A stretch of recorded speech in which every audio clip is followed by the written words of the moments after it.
Onibaba is an interesting film to talk about. It's directed by the one and only Kanento Shindu, and just like most of his films, it's more of an art piece than a genre film. The way that the story is written I find the most interesting. You see, no matter where you're from, Gothic folktales will always be the same style. Whether it be American or Japanese, they basically have a bunch of build-up or character development or separate story building up to the final climactic finale, which is usually where the horror theme comes into play.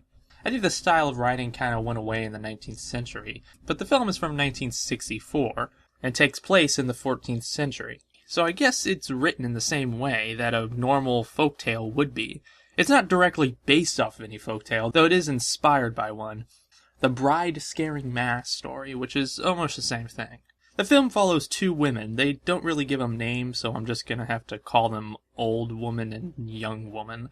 They live in a tall, grassy field right next to a river, which is right next to where the warfare is. The younger woman's husband is in the war, and her husband is also the son of the older woman, so they're stepmother and stepsister.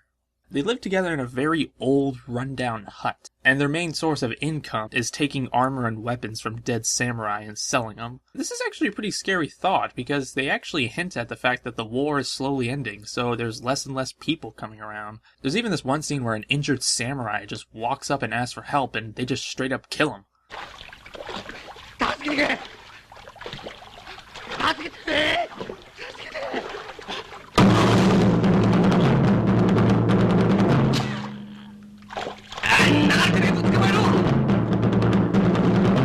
It's really unsettling.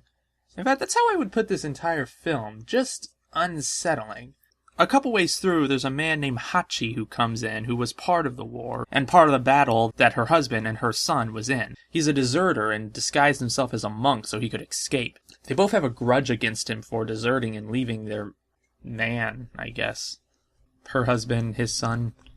He decides to live in an old hut right across the street from them, and they don't really get along at first.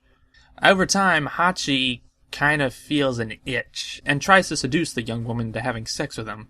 And over time, it works. Yeah, they both agree that one's horny and the other's husband is dead, so they might as well be friends with benefits, I guess.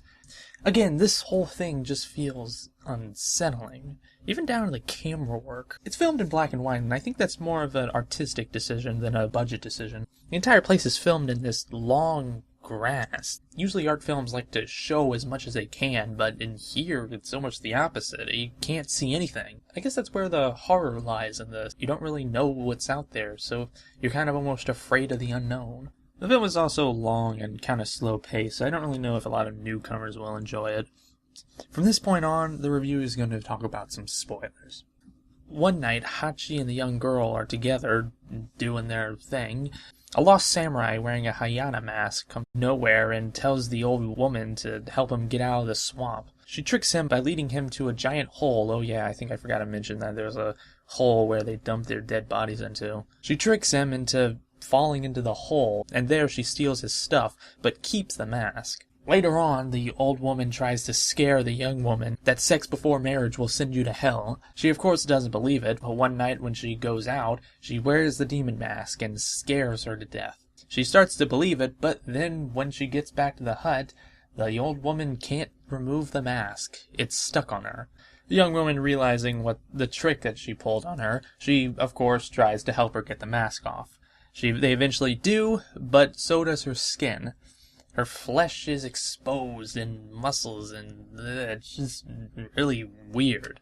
Eventually, the young woman gets scared of this, and there's a chase scene that ensues. Just like before, she leads her to the giant hole, and she jumps over the pit, and just as the older woman is about to jump over, it cuts to black, and that's the end. See, that's what I mean by folktale-like storytelling. The horror side doesn't really come out until the very, very end.